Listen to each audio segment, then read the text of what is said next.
The boy stumbled upon something bizarre in the woods, a hand sticking out from the ground. Moving closer, he discovered it was actually a strange ceramic doll buried in the earth. Curiosity got the better of him, and he brought it home. When his father saw his son had picked up a filthy doll, his first instinct was to make him throw it away. But seeing how much his mute son adored it, they decided not to interfere. That evening, as the mother was cleaning the doll, she noticed it appeared to have been shattered and pieced back together. There were visible signs of repair work. Then she found something even more unsettling, a creepy note attached to the doll that read, "Whoever finds this doll must follow the rules written here, or face severe punishment." Lisa brushed it off as some kid's prank and didn't give it much thought. They wrapped the doll in a blanket and placed it on the couch. But as the family was heading to bed, Lisa caught a glimpse in the mirror. The doll seemed to be staring right at her. When she turned around, everything looked normal. Little did she know, the doll's arrival marked the beginning of their nightmare. Early the next morning, when Lisa went to call her son for breakfast, she found the doll dressed in new clothes. She assumed her son had changed them, but he shook his head no. Even more chilling, after Lisa left the room, the doll's head suddenly turned in a different direction. That afternoon, the boy carried the doll back to the woods. As if guided by a voice in his head, he dug up a small coffin from the ground, filled with children's clothes that seemed meant for the doll. Lisa, worried about her son, had followed him. But before she could ask what was going on, a large dog appeared behind them, giving them both a huge scare. The dog's owner quickly showed up and called off the animal. Turns out he was the forest ranger who thought trespassers had entered. Lisa figured he might be the doll's owner and offered to return it, but the man said if the child liked it, he could keep it. However, when he looked at the doll in the boy's arms, his expression suddenly turned grave. That night, Lisa told her husband about the day's events. She found both the doll and that man incredibly creepy.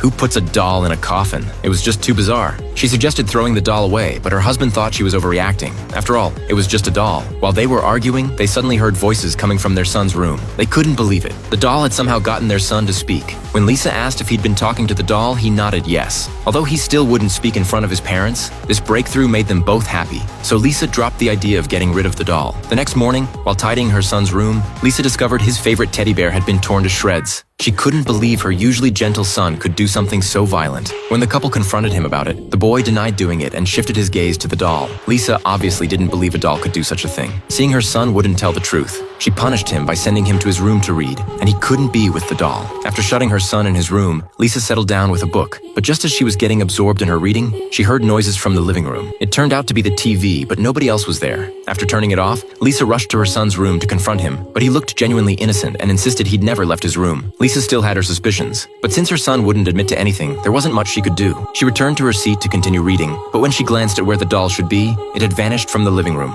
Furious, she stormed to her son's room, but the door was locked from the inside. She angrily shouted for her son to open the door, but when she turned around, he was standing right behind her, which scared her half to death. So who had locked the door from inside? She tried the handle again, and this time the door opened. There sat the doll, properly positioned on the chair, staring at them with an eerie gaze.